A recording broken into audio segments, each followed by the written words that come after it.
আসসালামু আলাইকুম viewers, welcome to my channel Subarna's world. আশা করি সবাই ভালো আছেন। তো আজকে একটি সুস্বাদু রেসিপি আপনার সাথে শেয়ার করছি, শাপলার ডাঁটা দিয়ে চিংড়ি মাছ চচ্চড়ি। তো দেশি চিংড়ি নিয়েছি আর কাঁচামরিচ পেঁয়াজ কেটে নিয়েছি। তো তেলে কাঁচামরিচ পেঁয়াজ ভেজে নিচ্ছি আর শাপলা ডাঁটা আগেই পরিষ্কার করে কেটে নিয়েছি।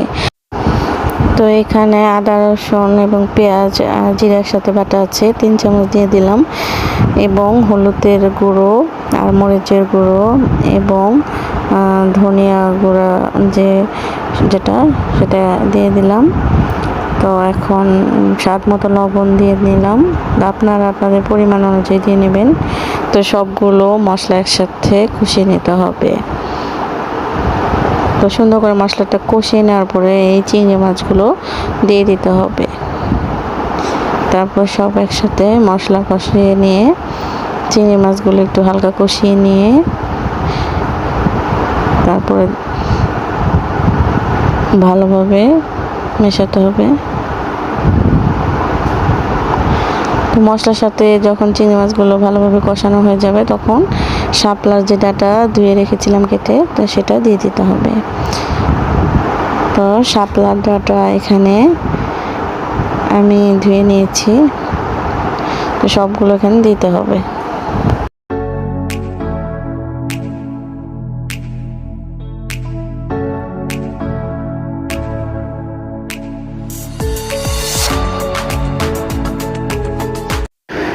তো মশলার সাথে শাপলা ডাঁটাগুলো ভালোভাবে মিশিয়ে নিয়ে ঢাকনা দিয়ে ঢেকে কিছুক্ষণ রান্না করতে হবে। তো এই ফাঁকে আমি কিছু মাছ ভেজে নিচ্ছি। শাপলা ডাঁটাগুলো হতে থাক, আমি এই ফাঁকে কিছু মাছ ভেজে নিচ্ছি। গরম ভাতের সাথে খেতে কিন্তু খুবই দারুণ লাগবে। তো আমি আরেকটি কড়াইয়ে মাছগুলো ভেজে নিচ্ছি।